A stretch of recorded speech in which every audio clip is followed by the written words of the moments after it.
Hey, Gene Maxwell Band, everybody. Good morning. Good morning, Twitch. Good morning. Let me get my shit doing what I need it to do. By which I mean, let me grab my chat. Whoa, my chat is weird right now. You there, sir? Boom, boom, boom, boom, boom, boom, boom, boom, boom, boom, boom, boom, boom. Oh, right. I should show myself. Hello. Let me open my chat. Like I said, bam. There's chat. Thank you. Thank you for being here, chat. Hold on. Let me try and see if I can't get it. There we go. That's where I needed it. Good morning. Good morning. I hope you guys are all doing well. Let me disable the preview here. I don't need that. Yeah, I wanted to go over some videos and do some stuff today, so I figured that would be a great, fun way to have a good morning. Maybe we can do it. Let's see. Hold on. So if I don't need you. Give me a second, okay? I'm just trying to see if all this works. Screen only. There's my screen. You see it? Let's see how long it takes to open stuff. Bam, bada, bam, bam, bam, bada, bam, bam, bam, bada, bam, bam, bam, bam. Hey, not too bad. Not too bad. Oh.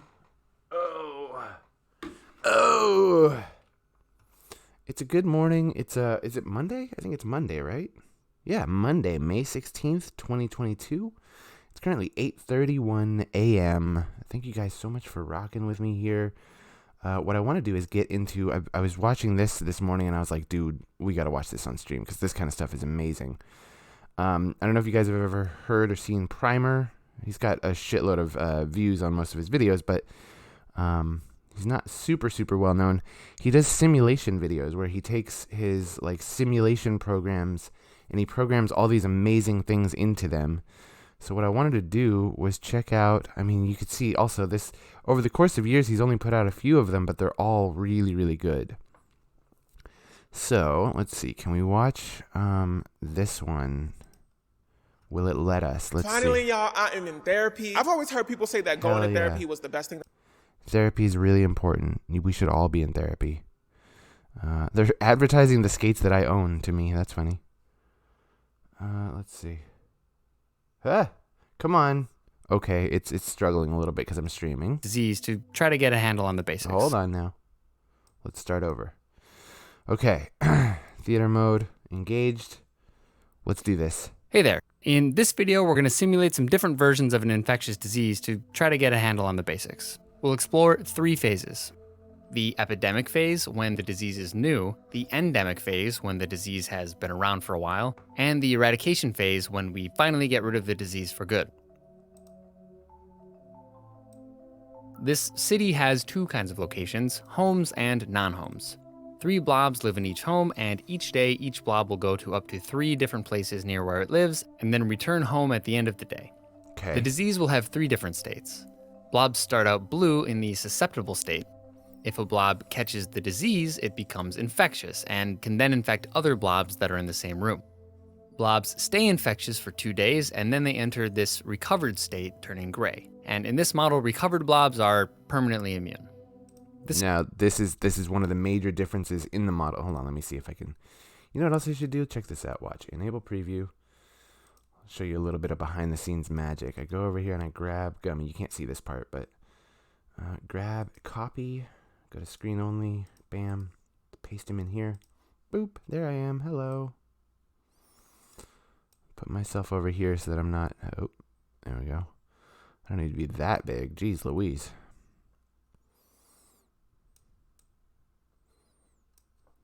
Perfect. And then we lock all these in place. All right. Let's go back to our video. Sorry. This is called an SIR model. This is obviously a lot simpler than real. One of the reasons that this is much simpler than real life is because the recovery, this is a very early estimation of how this was going to work. We were just guessing at the time that after you recovered from COVID-19, we really weren't sure how long you were going to have a window of immunity. We now know that there's some strains that can attack you up to 3 days after recovery. So this model is already outdated because of the fact that recovery is severely inhibited with COVID-19. It can be, like I said, I think quickest one was there was a case recorded where someone caught the virus, and then 3 days after they had no susceptible or no detectable viral load, they caught it again. So 3 days after full recovery, they were able to catch it again. I think the average run for COVID is like 14 days, I want to say, but at the same time, they're saying that there's only a week of infectious period, and then you're considered recovered for a little bit. But so that's a really short window. But let's keep going with this because this is really interesting. Real life, so we're not going to try to make any specific predictions about COVID-19, but the goal here is to get a feel for the overall patterns of disease spread, so this should do the trick. All right, let's run our first full simulation. We'll start with 10 infected blobs and an infection chance of 1% each time blobs interact in the same room. All right. So this is not super hard to see how this is going to work, but yeah. Let's pause here. This graph stacks numbers from the 3 different states on top of each other. For example, at the end of the 3rd day, out of the 1,000 blobs, 798 of them are susceptible, 172 are infectious, and the other 30 have already recovered. So we're already now seeing our recovery pool, and it's amazing to see how the susceptible population doesn't actually go super fast, but infection chance is only at 1% here. So. This R0 number that I mysteriously put up here is called the basic reproduction number. It's the number of new infections caused by each infectious blob before it recovers, on average, assuming there's no immunity. For example, if R0 equals 3 and we start with 2 infectious blobs, each would infect 3 more blobs on average and stop being infectious itself. So the new number of infectious blobs would multiply by 3, getting to 6 total. And this multiplication repeats, leading to exponential growth. At least that's what we would expect. The real world... The R0 of COVID-19, as far as we know, I think it's like something like 3.5 or 3.5, yeah. So that's something to take into perspective. World is chaos though, so it doesn't work out so cleanly. That's one reason I like running simulations. They force us to look at the messiness. Here, R0 was calculated by averaging over many possible versions of the simulation, all with the same settings. The result is 2.5, so if everything were clean and tidy, we'd see the number of infections multiply by 2.5 over the 2-day infectious period. But at least for this run, the growth was quite a bit faster. This is part of why we don't precisely know R0 for COVID-19. In the real world, we don't get to run the simulation a bunch of times to average things out. It's been anyway, years, let's now. See what happens as we keep going. As more and more blobs become infected, the growth slows down. R0 pretends that all the blobs are susceptible, but that quickly becomes untrue. So we should really add this factor S here for the fraction of blobs that actually are susceptible. R0 times S is given its own symbol, usually R, but sometimes RT. It's like R0, but for some later time when immunity is slowing things down. Instead of the basic reproduction number, R is just called the regular reproduction number. So this would be perfect. In a perfect scenario, then where recovery grants immunity, we would see a giant spike of this. But the thing is, we know that this is actually unreliable, so this goes down with it. It's just barely above it in real life. And as long as I'm throwing some terms at you, S goes down over time, so instead of exponential growth, this becomes logistic growth, which flattens out after a while. We won't dwell on logistic growth here, but I'll link to some videos in case you're interested in going more deeply into the math. When R is above 1, the epidemic is still growing. When it's equal to 1, the number of active cases stops growing. And when it's less than 1, the cases decline. And when this fraction of susceptibles is small enough for R to go to 1, it's called herd immunity, which we'll talk more about later. Excellent. But one thing we should note now, herd immunity means the number of cases will start dropping, but it's not an absolute cap. The total number of cases can go much higher if a lot of cases are happening at the same time. In this case, at the peak of active cases, 41% were infectious at the same time, and when all was said and done, 85% were infected at one point or another. Google Fi, a phone plan by So, Google. Get Simply Unlimited. We're looking Our at like a very simplistic simulation, obviously, currently. But what I really like about Primer is that he takes time eventually to add all the complexity. Well, not all the complexities, but several complexities that kind of help visualize different like differentials that we should probably be aware of. Let's see. Also, why is this down so that's low? the basic shape of an epidemic, but let's run through a few more simulations with different infection rates to get a better sense of what different situations might look like. I picked infection rates that would lead to R0 values of 1.5, 1.1, and 0.9.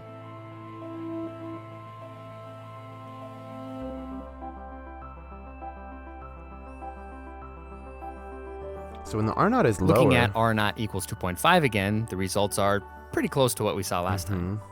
When R0 equals 1.5, as we'd expect, we'd see a smaller peak and fewer cases overall, but it's still a pretty large portion of the population. Essentially, it's easy if you're wondering too, like if it's hard to figure out, you can consider R0 like the infectiousness of a disease. It's basically how virulent it can be within a community because of its infection period, and the susceptibility of people who are able to get it. When R0 is 1.1, there's still an exponential light growth at the beginning, but it's just a 10% increase every 2 days, so we don't see a big spike this time. And when R0 equals 0.9, it's less than 1, so we expect the disease to decline even before any immunity builds up. And it's good to see that that is indeed what happens. Right now, you might be thinking, as I was, okay, I get that R0 determines whether it'll grow, but how do things like the length of the infectious period or the size of the population affect how the growth plays out? To help answer this, I made some more variations on that first sim. The first one has the same settings as before with a 2-day infectious period and 1,000 blobs. The second has an infectious period of 1 day instead of 2. The third one has an infectious period of 10 days. And the last one has 10,000 instead of 1,000 blobs. And in each case, I adjusted the infection chance to keep R0 close to 2.5. So I predict that with 10,000, it'll take longer. I know I've watched this video, but I mean, I'm pretty sure that this is the way I would have thought it anyway too. With 10,000 blobs, it's going to take longer, but it's going to be about the same growth as a 2-day infection period because the length of infection definitely does determine the likelihood that you're going to spread it. So with a 10-day infection, of course, it's going to go through the roof really quickly, I believe. And I think, like I said, I'm pretty sure that COVID is like somewhere between 8 and 14 days. So let's check this out. Before we hit go, try making some predictions about the peak number of infections, Already the done. total number of infections, and anything else you think might or might not vary. It seems the recovery system does work if the recovery system, like if you actually do have immunity from recovery, then the recovery system works. Yep. See the recovery, but see that 10-day infection period? That spike is way bigger, way longer. Gnarly. Not too surprisingly, the timelines are different. Not too bad The so 1-day far. infection peaked and burned out quickly. The 10-day infection took longer. And in the city with 10,000 blobs, it also took longer for the disease to spread from 10 initial blobs to a significant portion of that larger population. But the peak and total infection percentages turned out to be almost the same in each case. The only thing slowing the spread in these simulations is herd immunity, so the fraction infected stays pretty steady in different situations with the same R0. I chose 2.5 as the example R0 because that's in the range of early estimates of R0 for COVID-19. There's some uncertainty there, and it'll be different in different places, but according to our current understanding of the disease, if we did nothing at all, it would be reasonable to expect something like this. Now, reasonable to expect something like this with recovery immunity. That's the thing. It's not reasonable to expect this because there is no recovery immunity. It doesn't work like that. And even vaccine immunity, like we found that it has a very virulent endemic stage. So that's why our vaccines need to be boosted. Like, recovery doesn't really give you that much. Like, and it's so ridiculous and frustrating to see that this kind of stuff is not already very well understood. Because we're discussing the spikes, and this doesn't seem too bad when you look at it this way, but we haven't discussed the endemic period. So let's keep going. Let's worrying about it. All right, that's the epidemic phase. On to the endemic phase. In our model so far, the disease ends up dying off all by itself. Unfortunately, this doesn't happen in real life, though. There are two reasons for this. First, immunity is often not perfect or permanent. And second, long-term immunity isn't inherited. So there's always a constant stream of new susceptible people. To put this into our model, we'll give the blobs an average lifespan of 3 weeks. At the beginning of a simulation, the ages will be all spread out, and then when an older blob dies, it'll be replaced by a new susceptible blob. So with that in place, let's run some more You know what's sims. amazing too is that we're about to watch a simulation that still doesn't even account for the virus killing you. This is still you can catch it and recover, and that's all it is. You will catch it, you will recover, and then you'll die of old age in this simulation. Whereas we know that there's actually all kinds of other, when you get into comorbidities and all the other things that affect these statistics, it gets wild. So, yeah. This time we'll track R0 and R in real time. Just stuff to keep in R0 mind. is still going to be calculated from an average of many sims, but R is going to be based on counting the new infections on this one run of the simulation. So it'll bounce around a bit based on random happenings, especially when the numbers are small, but it will let us see the growth in real time. Anyway, here we go. Okay. So that's our first initial spike. There's a new soap. Oh my god, I've got to get like YouTube Red or something if I'm going to keep streaming this kind of shit. Why do I need Star Wars soap? What the fuck? Please go away. You're actually crashing my stream too. You're really fucking me up right now. It makes me not want to buy your product. It makes me want to disparage your stupid Star Wars product. Alright, initial spike. But see, the endemic phase means that there's going to be spikes continuous afterwards. And the recovery phase, you see how the recovery bounces within the spikes because... Now we can see a little bit more clearly why infectious diseases don't go away on their own. Mm-hmm. At first, there's this initial epidemic with R greater than 1, just like before. And then, again, we get to a point where R is less than 1, leading to a decline. But this time, the infection count doesn't decline all the way to 0. Once it gets low, the number of susceptible blobs starts increasing again, and in turn, R climbs back above 1, and then the number of infections starts to rise again. So this is, and keep in mind, this gray falling right here, the reason that this is falling, do you guys remember? We discussed it. The only reason the recovered population is falling in this simulation is because of old age. These people are recovering from the virus and then dying of old age. That's it. This is not accounting for how much of our recovered population, for one, loses immunity just based on their antibodies, the antibody load disappearing or the antibodies becoming ineffective in their body, which reduces this gray portion by a lot. And then also the fact that the virus kills off some of these people and the fact that they can die from many, many, many other causes besides just this. They could do it from, there's literally like wars and shit are happening right now. So there's even our gray population is so much smaller than this simulation. Again, there's an equilibrium here with R always getting pulled back toward 1. And as we saw before, on average, we expect R to be 1 at the herd immunity level. We can calculate the herd immunity level for any value of R0. As we said before, R0 times S equals... That's really interesting because what it highlights there, actually, I believe, I'm not sure if I think I'm understanding this right, that even with the presence of herd immunity, it will always maintain a 1. It will always pull itself towards 1 to where the virus will always try to coexist with us, even if it can't, if it can't kill us, it will do its very, very best to coexist with us forever. And the only way to stop that is to develop antibodies. R, and herd immunity is where R equals 1.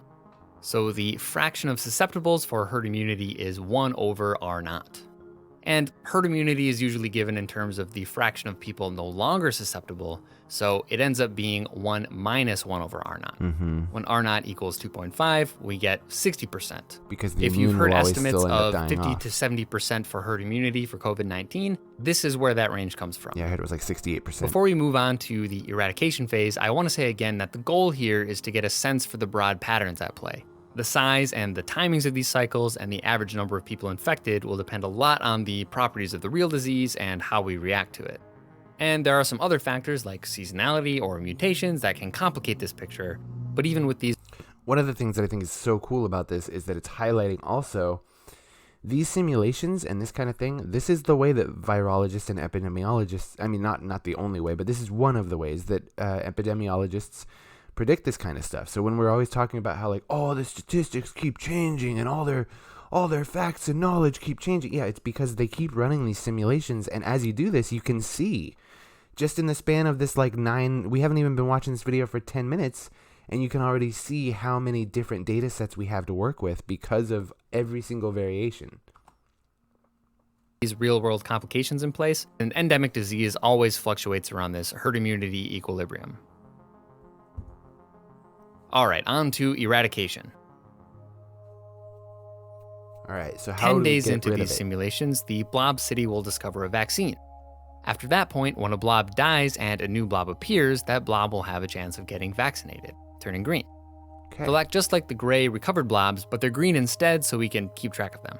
Now, we should point out that the gray and green are equal in this simulation, but we know that in real life they're not. This is the like recovery from the virus. It gives you enough viral load to have an immunity window of possibly as low as 3 days, possibly as high as 6 months. I think I've heard like maybe 6 to 8 months. I've also heard that if you've been vaccinated and recovered, that also acts as like a boost because you have more immunity. There's a reason that our vaccines need to be boosted, because all of this is playing on the simulation that this virus has a 100% recovery immunity rate, which COVID does not. So just keep all that in mind. We'll again use this disease with R naught equals 2.5. Here, herd immunity is when 40% are susceptible or when 60% are not susceptible. So I would expect a 60% vaccination rate to get rid of the disease. But we should check that. And let's also look at 50%, 35%, and 20%. Again, before we hit go, try to make some predictions. Will 60% actually result in eradication? And what'll happen with the lower rates? I think 60% might, but I don't know that it will. I don't know that it'll completely eradicate. Let's watch. Okay, there's the spikes, then the birth and the recovered phase. Oh, okay, so here's the vaccines. Oh, it climbs so immediately too. Like the moment that a vaccine is introduced, it's amazing because you can watch this. Like if you've ever played Plague Inc. and you're trying to make your virus as like undetectable as possible and make it vaccine resistant and all that stuff, you know like exactly what this battle is like. As soon as the planet is aware of your virus and as soon as they are able to start developing vaccines, this kind of shit happens. Like you're just effed. We're so good as a species at communicating this kind of thing, cures and treatments and protections. And then as a result of that, I mean, you can see that what happens to a virus when it tries to enter our communities. We're pretty good at spreading the proper information. I think the internet helped a lot with that, but also the internet helped with misinformation, which caused this 60% to not be there.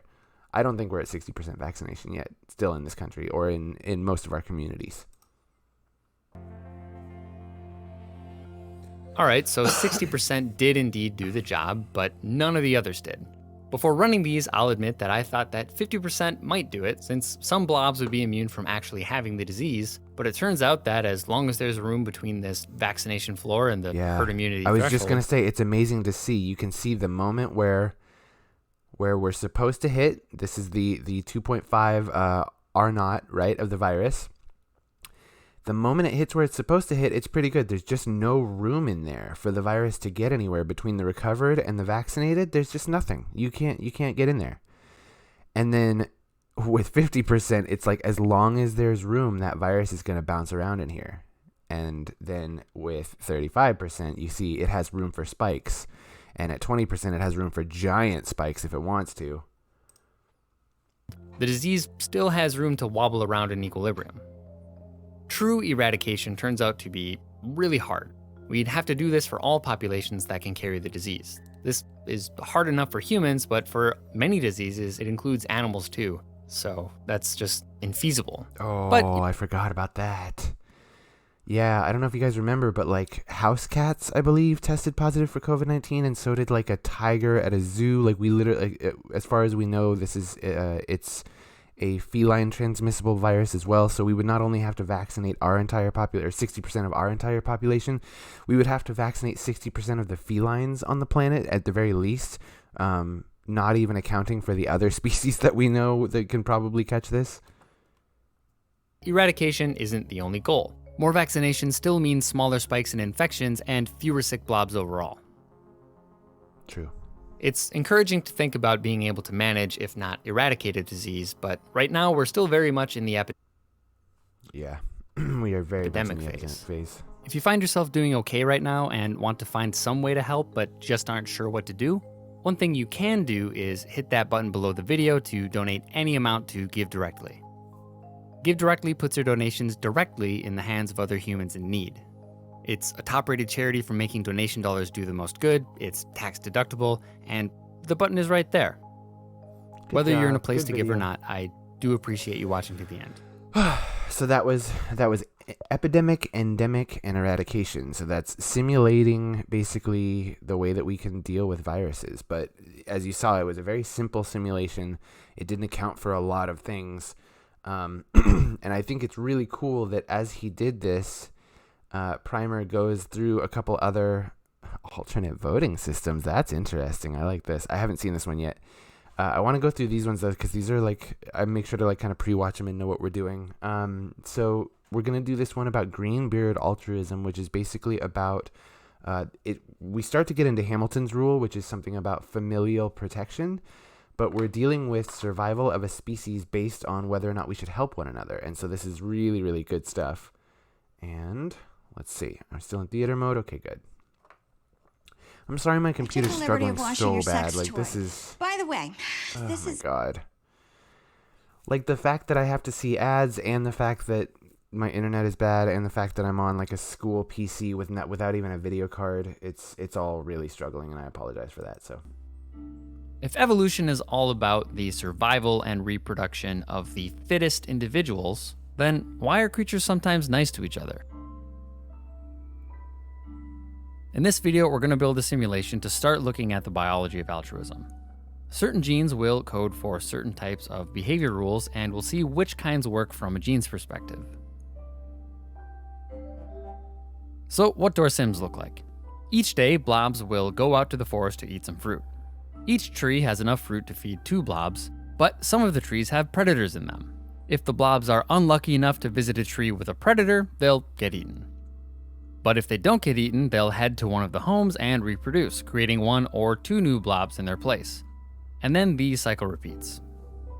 So this is like a simulation of basic nature, no altruism, no anything. We're just dumb creatures that There's no altruism yet, but let's make this a bit bigger and let it run for a while to see how it goes. Come out of our hovels to eat and try not to get eaten by predators, and then we run home.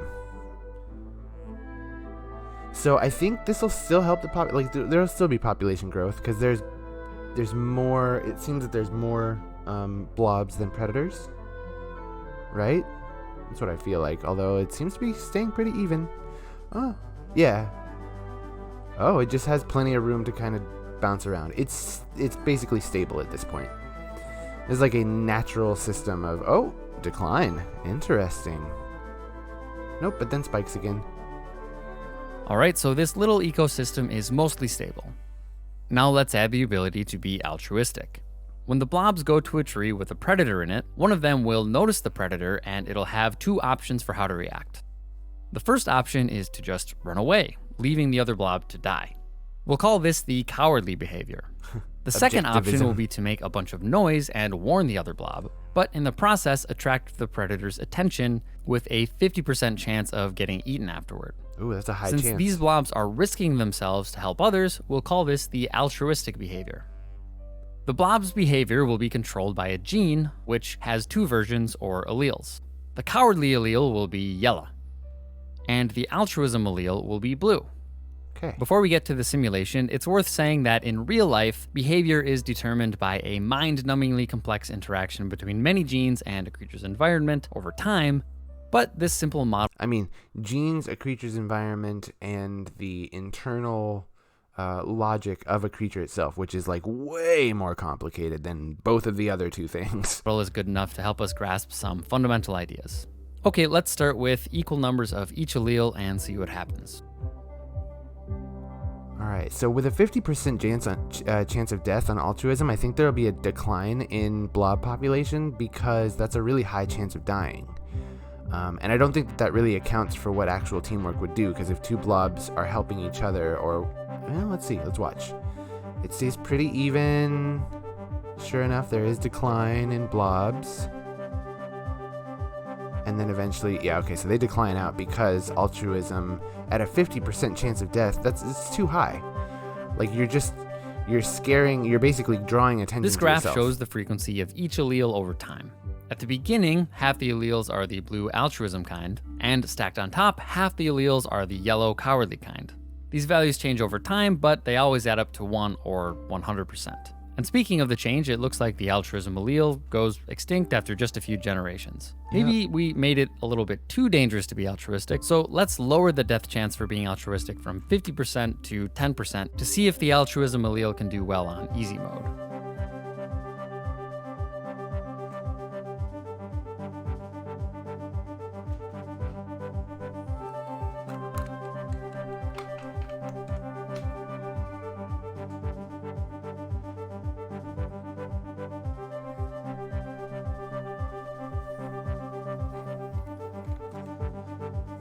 Yeah, 10%. Okay, it took a bit longer, but the altruism allele still went extinct. Interesting. Now you might think, well, hey, wait a minute. We only tried this once. Maybe it'll do better some. So part of this is because the altruism in this case is only one way. There's only a chance that you will rescue someone and then either you die or you don't. And because you're rescuing equal amounts of cowards and altruists, you're just going to go down. That makes sense. Some of the time? And yeah, that's a great point. So now let's repeat 30 versions of the same situation and see how that looks. Predict ahead of time what you think will happen. Do you think the altruism allele will always go extinct? Or maybe the first run was a fluke and the altruism allele will actually increase in frequency more often than not? I think it will always go extinct because any system that is inherently neutral is, I don't want to say selfish, I want to say like brutal. Like if the system is only going to reward altruism with a 50% or a 90% chance of life and a 10% chance of death, and that's it, then eventually, like, you're always declining. It'll be a much slower decline, but it's just always going to decline because there's no secondary reward. Our brains like to pretend we knew things all along, so it's good learning and science practice to make a prediction before you see a result. So, what do you think? Yep. Okay, there's a lot going on in this graph. Constant Each thin decline. black line is one run, and the thick black line is the average. In some runs, the altruism allele lasted longer than others, but extinction seemed inevitable. Well, one did hang on for all 400 generations, but based on the other runs, it seems like it's pretty doomed in the long run. So why did this version of altruism fail? Well, this is a computer simulation, so we have a perfect record for everything that happened. There were 225,817 blobs saved by warning calls. 85,781 had the altruism allele, and the other 140,036 had the cowardly allele. Interesting. And 24,151 of the altruistic blobs died after giving the warning. And So all of them overall, were the altruists. altruistic allele saved a net total of 60. So wait, cowards, there was almost never a situation in which two cowards approached a tree and both were eaten, or I'm confused about that part, but let's keep going. 1,630 copies of the altruism allele, which is good. But since the total population size is limited by the predators, the total number saved isn't really what matters. More blobs being saved just results in more blobs getting eaten later on. Yeah. What does matter, though, is the competition between alleles. A successful allele for altruism would need to find a way to help itself more than it helps its competitor. So how could we do that? Well, one way could be to let the altruism alleles see each other so they know who to help.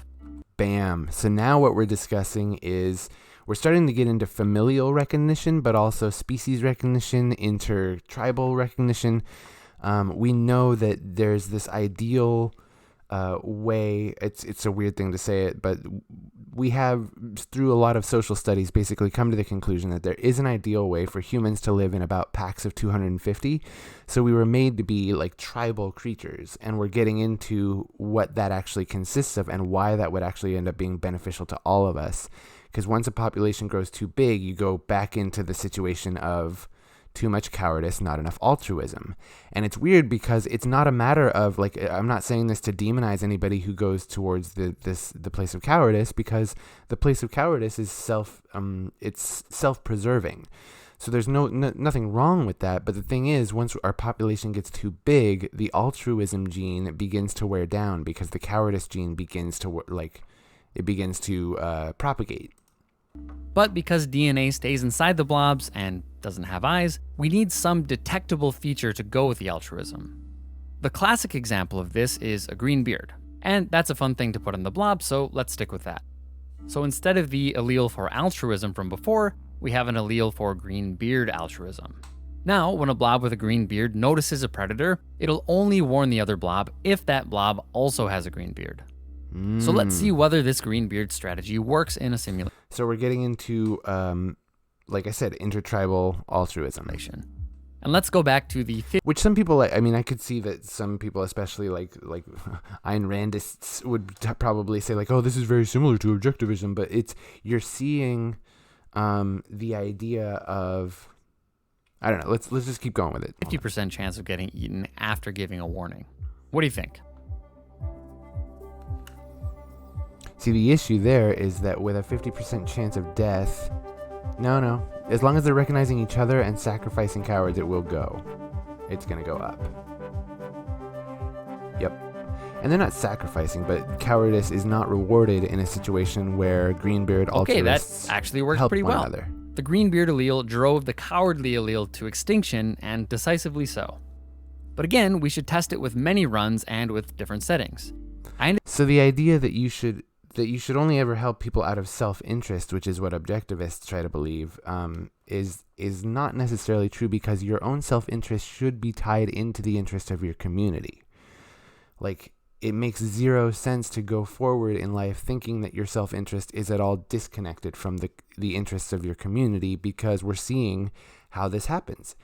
If you go through life thinking that you are only in it for yourself and like that's it, then there's two modes of life. There's the cowardice and the altruism, and it's that blue and yellow grid, and we see how it works. Kindness is basically punished for not being cowardly enough.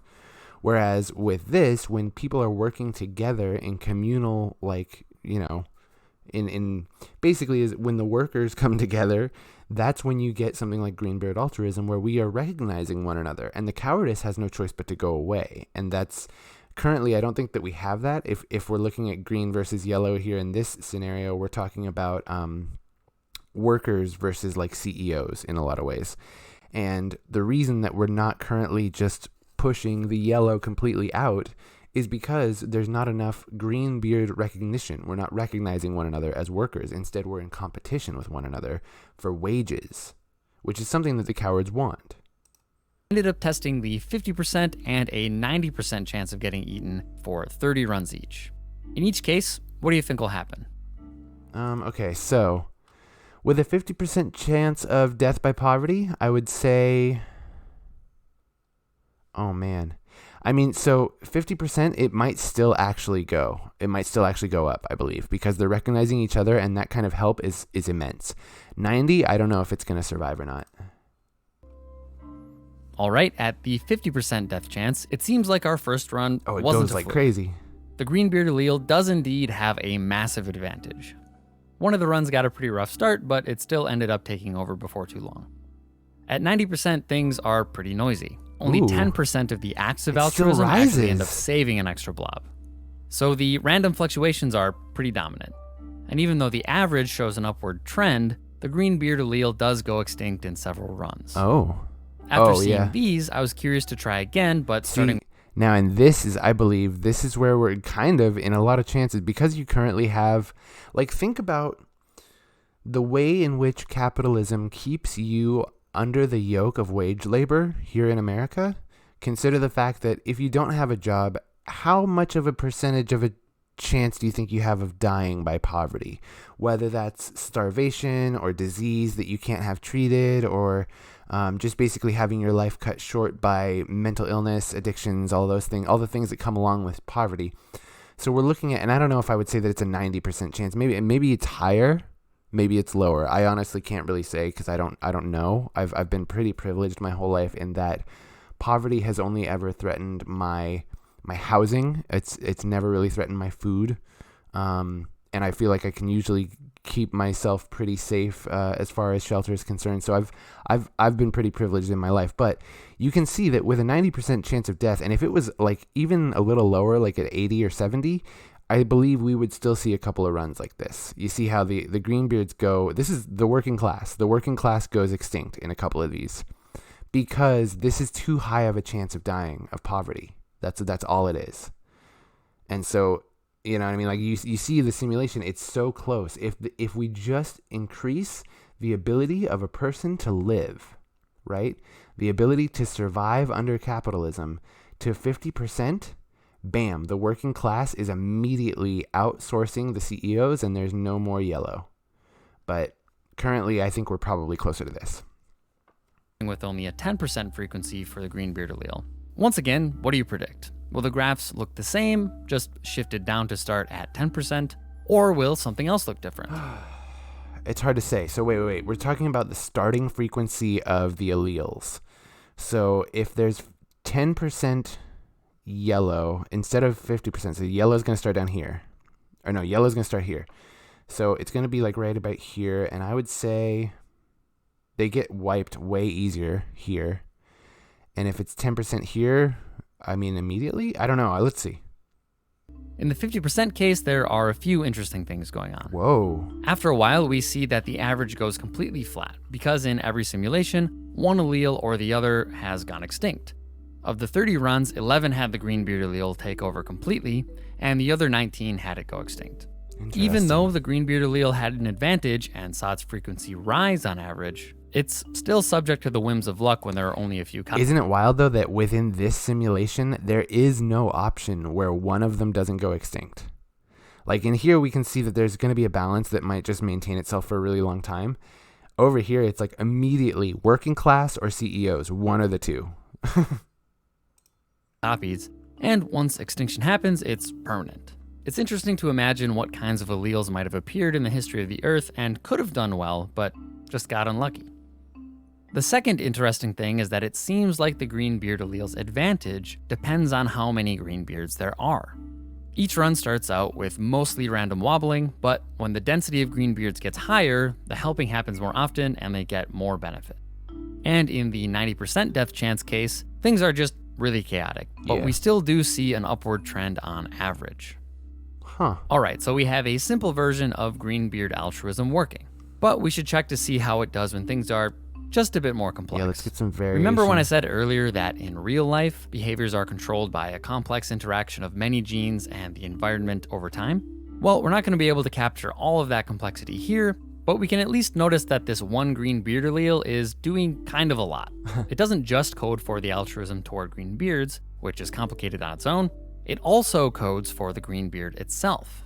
So as a small step toward a more realistic scenario, let's split those parts into two independent genes, each with two alleles. Cowardly greenbeards and brave greenbeards. The first gene's alleles code for a greenbeard or no greenbeard, and the other gene's alleles code for altruism toward greenbeards or no altruism. That makes sense. And this means there will be four types of creatures. The blobs with no beard and no altruism will again be yellow and be called cowards. The blobs with no beard but altruism toward greenbeards will be blue, and they'll be called suckers. The blobs with a green beard but no altruism toward greenbeards will be red and called imposters. And finally, the blobs with green beards who are also altruistic toward greenbeards will be green and be called truebeards. Bam! Accidental political compass meme. Let's go, truebeards! And it's worth clarifying that even though these blobs are now different colors for tracking purposes, the blobs themselves can't see the colors. They just see the beards. All right, to set up the next sim, we'll start with equal numbers of all these types, and we'll go back to the 50% death chance. Also, this time, let's just skip ahead and run it 30 times and look at the averages. But before we do, try making one last prediction. Okay, this is going to be a tricky one because all these simulations are doing so much. Here's the thing. Imposters and cowards both have this immediate advantage in the social manipulation field, if you think about this. The cowards have the ability to not partake. They have the ability to basically... It's funny, too, because it's like, neolibs and whatever. Anyway, they have the ability to just not partake and kind of shine everybody else on and then run home. So I don't necessarily know that this will be good for their population, but it might not be bad for their population. I wouldn't be surprised if there's an average yellow. As for the reds, now, hold on, let's go back and look at exactly what red does. I'm trying to remember. Right here, right? Where is it at? Right there. Imposters are greenbeard and no altruism. So they're going to take the altruism of others, but they're not going to extend it to anyone but themselves. So that's a tricky one. Let's see.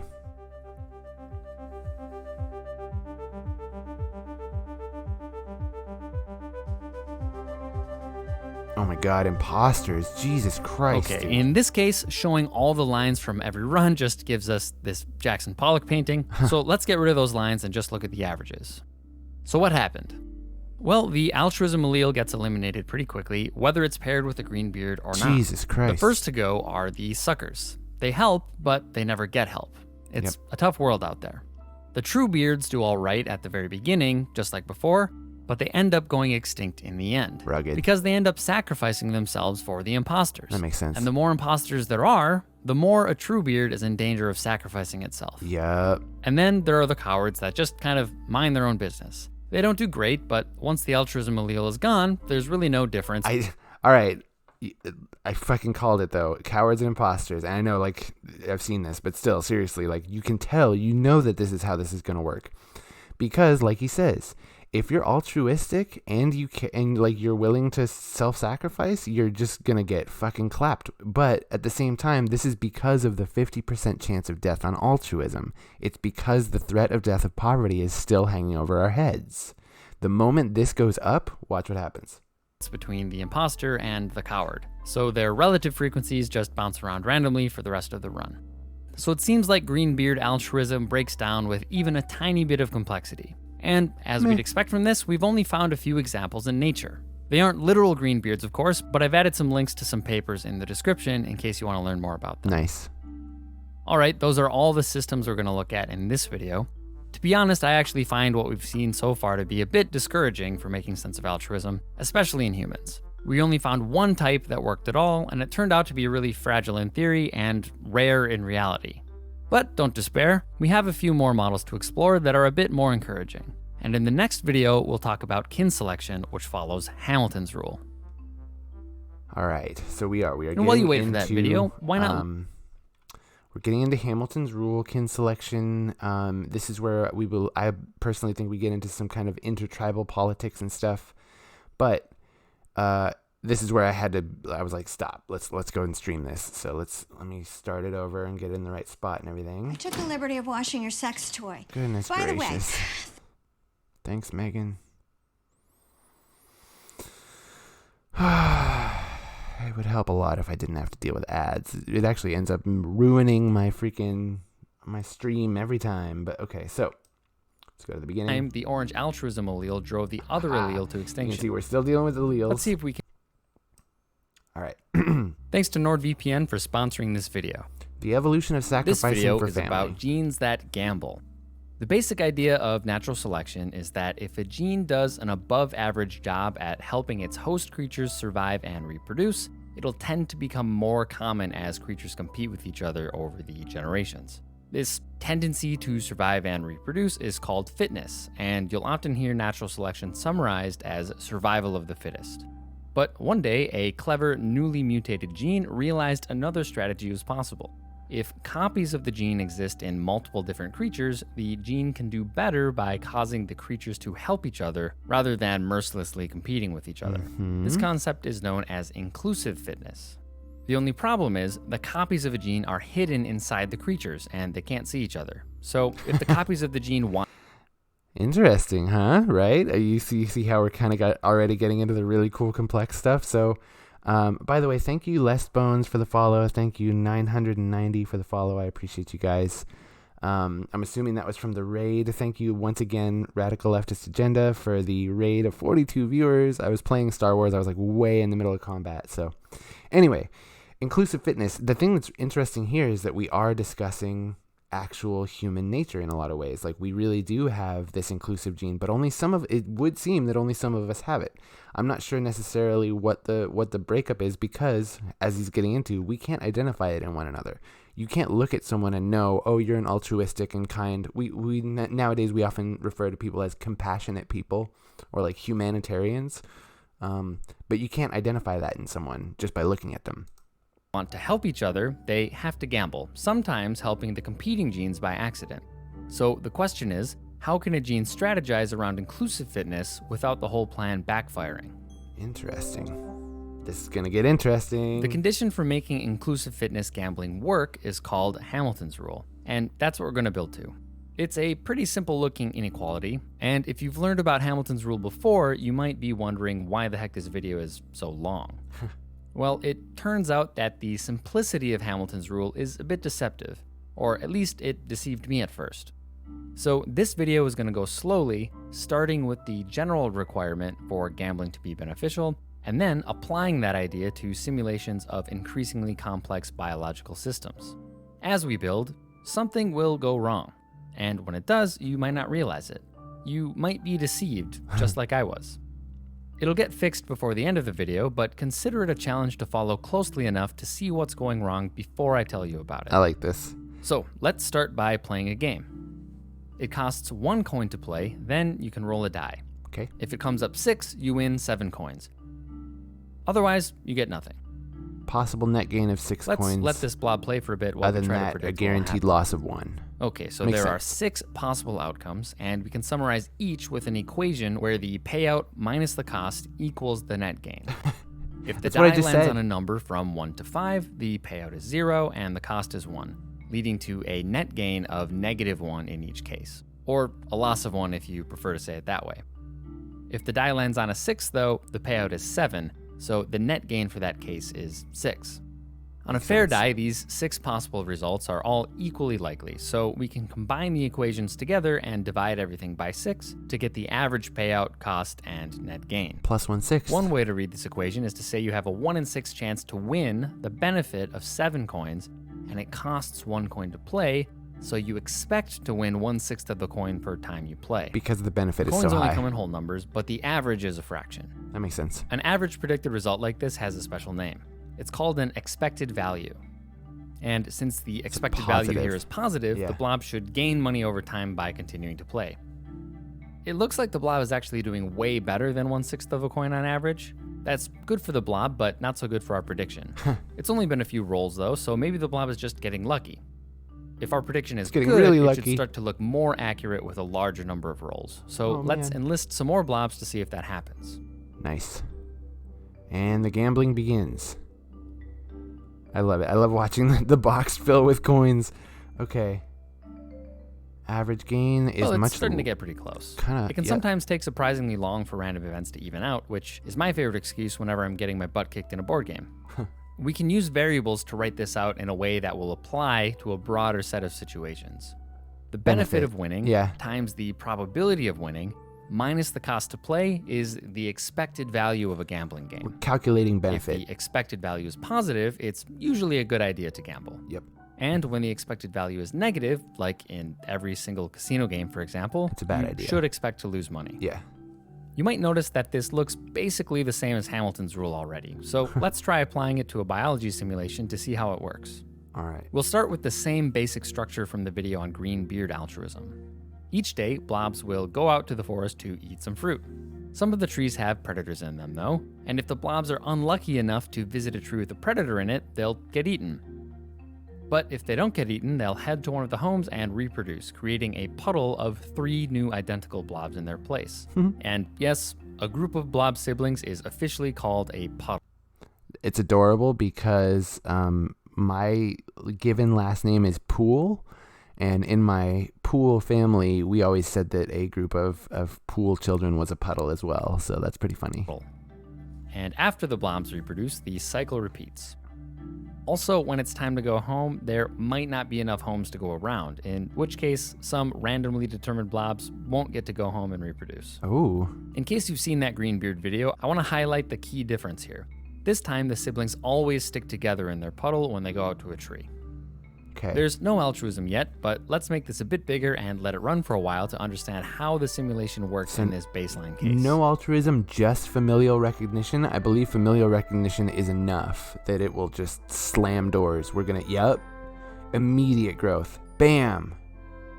Look at that shit overtaken. All right, it turns out that the blobs thrive in this environment, and the limiting factor ends up being the supply of houses. The blobs should really figure out a way to build more housing, but comments like that belong in the economics series.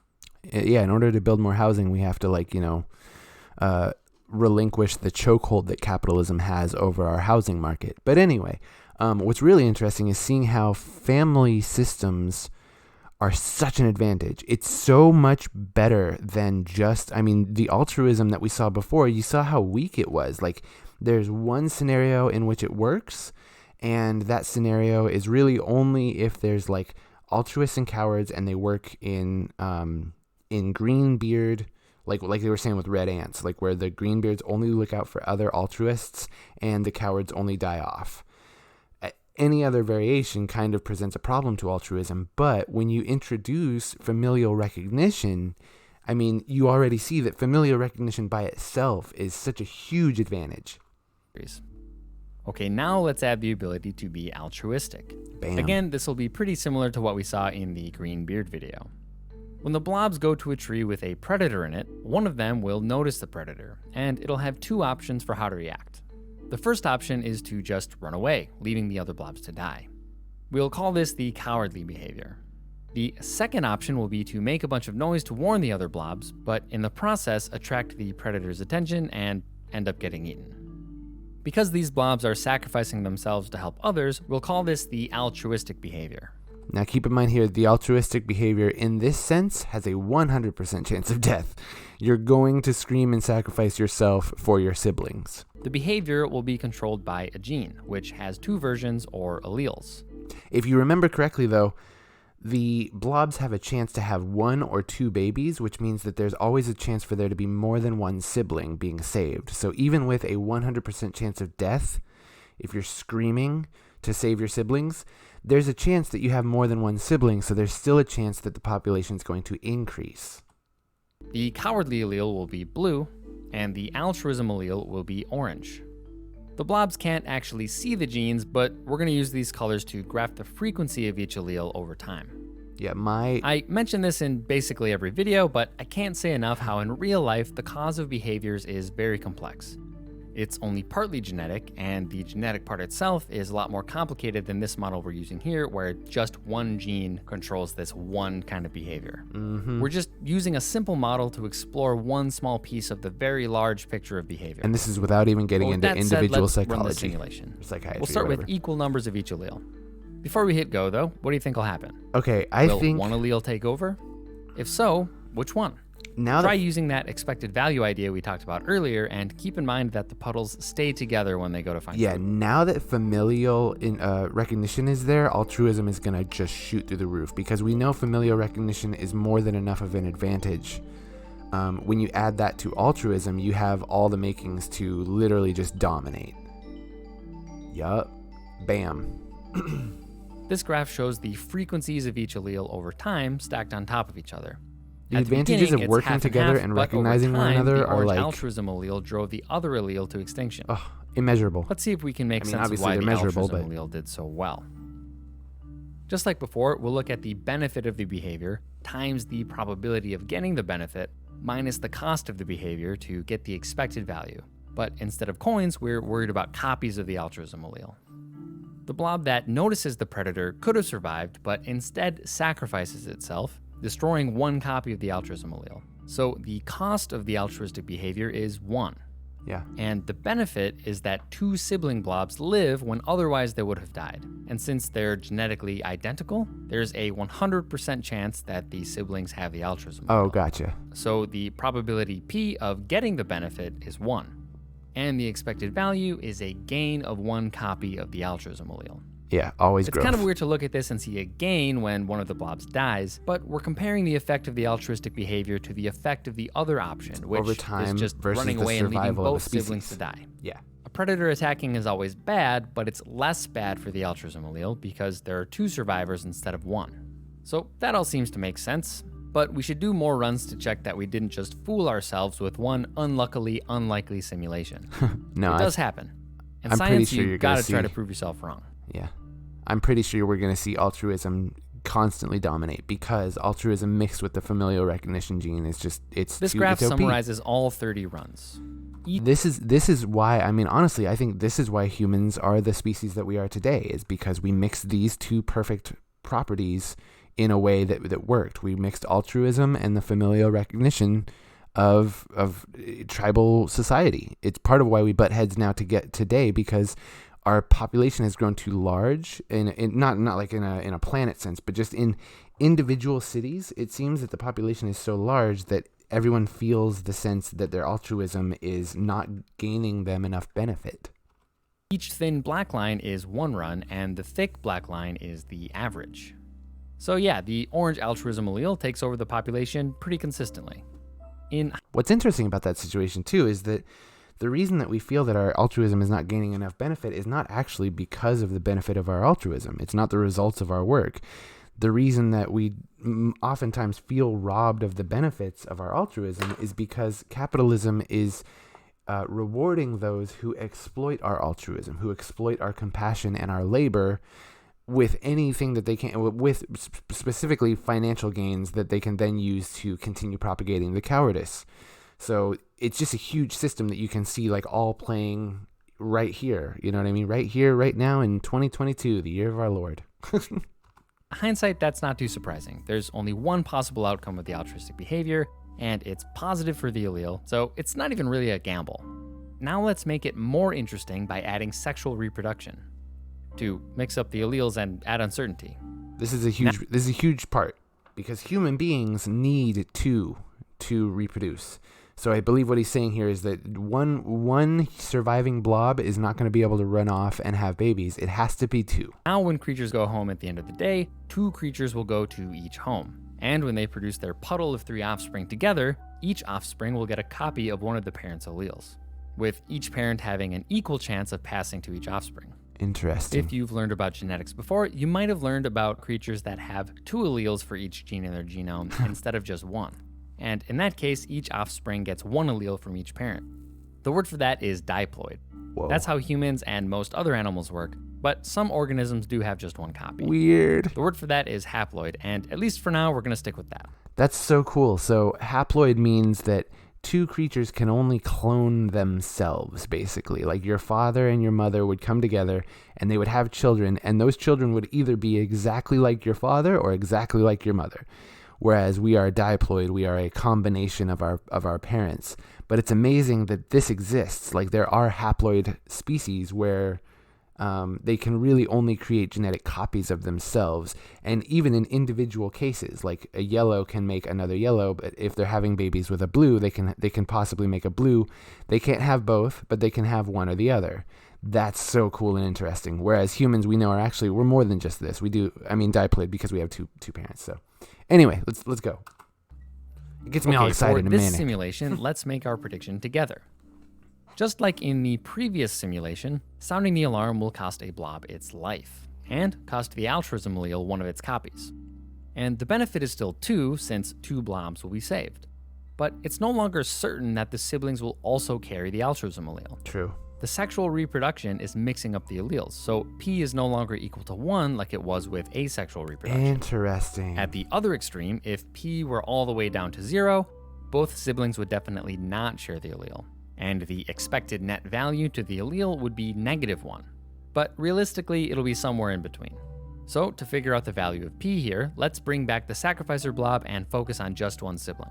Okay. We're already in a situation where the blob who notices the predator has the altruism allele, so we know that at least one of the parents also had the allele. That's where the sacrificer's allele came from. Yeah. The sibling could have gotten its allele from that same parent or the other parent. Each possibility is equally likely, each happening 50% of the time. When both siblings get the allele from the same parent, we have a special name for it. The 2 alleles are identical by descent. In this case, the sibling definitely has the altruism allele. So Okay. So this is amazing because this is such an interesting variation. We're looking at altruists have the possibility of saving altruists, but it's not the same as green. It's like Among Us Greenbeard altruism. You don't know whether or not the other person has the gene or not. Let's put that 50% chance into the value for P, but we're not done yet. In the other possibility, where the sibling got its allele from the other parent, it could be either kind of allele. Since the mating is random, the chance that the other parent also had the altruism allele is the same as the frequency of the altruism allele in the whole population. But that number is going to change over time, so unfortunately this P won't have just one value. If you're new to calculating probabilities, this might feel like a bit much. Don't worry, it can take some time and practice for that kind of thing to sink in. But to summarize this, there are 2 ways for the sibling to also have the altruism allele. It can be identical by descent, or it can be from the other parent and just happen to be the altruism allele because there are copies floating around in the population. Because it's possible for two altruistic parents to have The two fact that altruistic P babies. depends on the frequency of the altruism allele is a little bit icky. But we can still say some things about the starting case. I think that's the problem that he's saying here, is that the fact that our starting case starts with just the altruism allele, that's the issue. But let's keep going. And the best case and the worst case. First, we're going to start the simulation with 50% of each allele. So the probability P will start at 75% or 0.75. If we plug that into the expected value equation, we get 0.5. So the probability should not just be the survival of the altruism gene. That's the problem, is you're focusing on confirmation bias right there. That's positive, so we should expect the altruism allele to do well at the beginning, increasing its frequency, causing P to go up more as time goes on, again raising the expected value, and so on, leading to total domination. See, the expected value is based on... And even in the worst case, the frequency of the altruism allele can't go any lower than 0, so P can never go below 0.5. See, these are assumptions. Expected value of the behavior. These are assumptions. Here's the issue. These are assumptions. He's saying it can never go lower than 0, but we don't know that. As a matter of fact, we don't know that there's not a chance that on like day 10, all of the cowardly genes get together and have all cowardly children. You know what I mean? Like there's always these freak probabilities that we are not taking into account here. Can't go below 0. It's technically possible for the altruism allele to go extinct anyway, but there can literally never be a negative expected value for the behavior, so it would be very surprising. Why not? That's what I want to know, is why can there never... I mean, I understand there can never be a negative, but there can... Oh, because mathematically... it's so weird. So my money is on the altruism allele taking over again. Once you get into the What do you math of think? it, once you get into math stuff... If you think there's a flaw in this reasoning, now would be your chance to point it out. A hindsight explanation isn't worth as many points as a prediction. Okay, so yeah, I'm pretty sure that he's dealing with a little bit of confirmation bias because he's using the altruism gene survival as the probability, and somehow that's giving him the idea that altruism will never die because it can never reach a point of 0, which... I don't know that I believe, because we don't know what the propagation of any species could be. You know what I mean? Like, we don't know that, once again, we don't know that there's not going to be a freak storm where altruism just goes completely extinct or the other way around. But let's see. But why am I saying this? My prediction is obviously logical and flawless, and I'd never make a mistake, let alone put it on YouTube. So yeah, that's my prediction, is that he's already internalized some confirmation bias in this experiment because he's using altruism as his he wants altruism to win, and so he's calculating the probability of its survival. Wow, yeah, see, and this is just one simulation, but wow, it declines. Oh, no. So it can never be 0? Why? Nope, there it goes. It's gone. I was going to say, it can be 0. It can definitely be 0. Because cowardice, if left unchecked, it just... Well, that's got to be a fluke. So again, let's run it a bunch of times and look at the average result to wash away that bad luck. No, because we're still dealing with the complexity of birth and the complexity of protection. All right, you caught me. There's something wrong with that previous analysis. And don't worry, I've checked the code. It's the prediction that's wrong, not just the simulation. Okay. I know I said hindsight explanations aren't worth as much, but if I'm being honest, it's what I had to do. I want to hear it. And there's nothing wrong with understanding something in hindsight as long as you test that understanding in new situations to make sure it holds up. Anyway, take a minute to see if you can figure out the flaw. Yeah, I've said it a couple times. I'm pretty sure that he's using altruism survival as You might have noticed probability. that the only difference between our calculation and Hamilton's rule is that Hamilton's rule uses this letter R instead of P. If you're like me, you originally assumed that R and P are just different labels for the same thing. Probability. R stands for relatedness, and it's not the probability that another creature shares the allele in There question. it is. I That's knew it. P. R is the probability that another creature's allele is identical by descent. Oh. And if it's not obvious to you how that makes everything fall into place, you're not alone.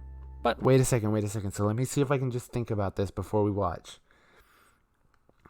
Okay. So they were operating based on the probability that they are both altruistic, not on the probability that they are both altruistic because of the same source. Whereas being altruistic because of the same source implies a sense of familial recognition, as opposed to like, oh, you're a nice person and I'm a nice person. They're protecting each other out of, you're a nice person because we have the same parents. So it really still does kind of come back to that familial recognition. But we saw in the previous simulation that familial recognition by itself is like OP. So this is why the probability makes it much more easy for the allele to go extinct. We'll get there. This is a competitive environment where the total population size is capped by the number of available homes. Okay. An allele succeeds in a competitive environment when its frequency increases over time, when it becomes a greater and greater fraction of the alleles in a population. Yeah. Alleles can only make progress at the expense of other alleles. So to make a good prediction, we'd have to consider that competition more carefully instead of just focusing on the number of copies of the altruism allele. Oh. If the population starts out half and half, we can increase the frequency of the orange alleles by adding a group of alleles that's more than half orange. It's okay if we add some blue ones too, as long as more than half are orange. It begins And the trend. if the population gets to a point where, say, 90% of the alleles are orange, then adding more than half orange won't be good enough. We'd have to add a group that's more than 90% orange. Ideally, 100% of the alleles. Oh, it has to increase the population that's already there. I get what he's saying. If it's already at a steady average and it's not increasing, you have to increase based on the population that's there. Alleles we add would be orange, but unfortunately we don't have a way to guarantee that. Duh. But as long as the fraction of orange alleles we add is more than the current frequency of orange alleles, the frequency will go up. I could see why that would... This is the true task of the altruistic behavior. Yeah. On average, of the alleles it saves, the fraction that are orange needs to be greater than the current frequency of orange being the altruism allele. It's possible to write this down in a little bit more detail and do some algebra, and then Hamilton's rule pops out. We're not going to do that right now, but it happens in a way I didn't expect when I tried it, so It might be an interesting puzzle if you're curious about it. But at least for me, it's more intuitive to examine our misguided expected value calculation from before. The key difference is this second part of our expression for P. It deals with saved alleles that are not identical by descent. This group of alleles has the same makeup. Plus 50% based on birth rate, which is not plus 50% based, I shouldn't say birth rate, plus 50% based on the probability of being born from another parent that has the altruism gene, as opposed to just the 50% of being identical by descent. As those in the broader population, so you can help this group as much as you want, but on average that won't affect the frequency. Our original calculation only ignored the cowardly alleles, so it had a lopsided view. The remaining part of T deals with the siblings whose alleles are identical by descent. And this group, since it's 100% altruism alleles, will have an effect on the frequency if you add them to the pool. And it'll go up. And this is actually just the same thing as R that appears in Hamilton's rule. For siblings, R is 1/2, like we worked out before when we thought about where the alleles could go, and each kind of relationship has its own value. And you can calculate R for any given situation by tracing where the alleles might go. But we're not going to get into that right now. So Hamilton's rule includes the effect on alleles that are identical by descent, which affects the frequency, and it includes the cost to the altruism allele, which also affects the frequency, but it ignores the group that's not identical by descent because that won't affect the frequency. It still feels a little bit magical. Hold on, wait. It ignores the ones that are not identical by descent because that doesn't affect the frequency.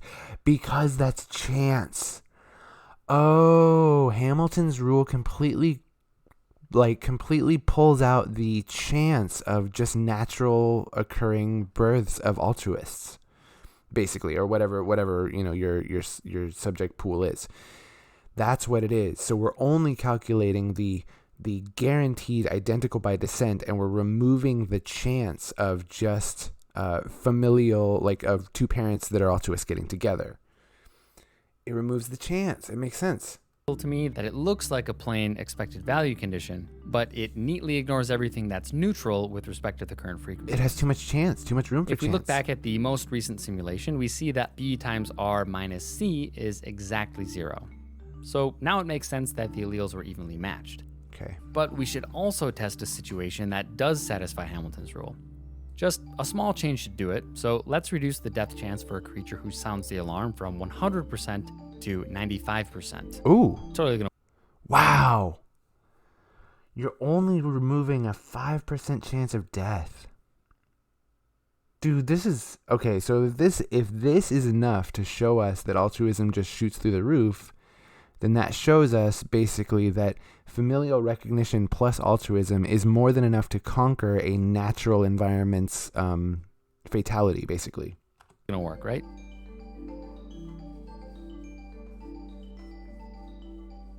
I don't know, let's see. Yep. Sure enough. Okay, we do see the altruism allele increase in frequency on average. There's a couple little The lows. average didn't quite make it to 100% in the 400 days that let The Sims run, but we can see that it's well on its way. In some of the runs, the altruism allele did have a pretty rough start, so we can see how it's possible for an allele to go extinct despite satisfying Hamilton's rule, but at least for this set of 30 runs, even the unluckiest run was able to recover. So there is a lot more we could do, but this video is pretty long already, and frankly, I think we could both use a break for now. It's good, But to give though. you an idea, here are some other things we could explore in the future. We could check Hamilton's rule in different situations and with different values of relatedness. We could talk more about the concept of relatedness in general. We could check whether an allele definitely fails if it doesn't satisfy Hamilton's rule. We could see what happens when there are more than two competing alleles. We could look at a diploid genetic structure just to make sure Hamilton's rule still holds up there. Ooh. And we could actually do that more rigorous derivation I mentioned earlier. And we'll probably do some of that in future videos, but the next main installment in the Altruism series will be about situations that Hamilton's rule can't explain. Hamilton's rule only applies to systems where the organisms are relatives and altruism goes in one direction. In many situations, though, especially in humans, cooperation goes two ways or even happens in a complex web, And we're not is always often related. not between close relatives. Yeah. So that'll be a fun thing to explore. Oh, that'll be a really cool thing to explore. So yeah, this is Primer. He's a really, really smart YouTuber. I love this content. I wanted to just explore this with you guys. The internet is a glorious place in a lot of ways, but unfortunately, there are some people who are up to no good. So it's a good idea to encrypt your online Gotcha. Thank you. Okay. So yeah, that's gonna do it for this episode of watching Primer videos and discussing things. I hope that this opened up like kind of some thought processes. Please leave in the comments below anything that you've been thinking about this, that you're like, oh man, I've got so much to think. If you're one of those people that wants to write paragraphs in the comment section, go for it. You're more than welcome to do that here on the Gummy Worm Gym channel. Primer, I think the way that he explores things is equally profound and brilliant, and it really has a lot to say. And then at the same time, there's some stuff that I see as like, it's a little bit problematic. Some of it doesn't really make sense, but just in the sense of simulations, it's making sense. It's making a lot of sense. I see where some of the things are oversimplified, but overall, what I was hoping to get through by just kind of watching this with you guys this morning is the idea that working together and using rational thinking are really the best ways for us to survive in our environment, especially as our environment gets more and more hostile towards us. And that's just going to keep happening as corporations are allowed to abuse the planet and the planet is forced to retaliate against us. That's going to be a thing that we're just going to have to keep in mind. So yeah, this has been Gummy Worm Jim Watches Primer videos. I hope you guys are having a wonderful day. Please feel free to stop in and say what's up anytime. I'm over at twitch.tv/GummyWormJim. I'm going to go make some breakfast. You guys have a wonderful day. Yeah, bye.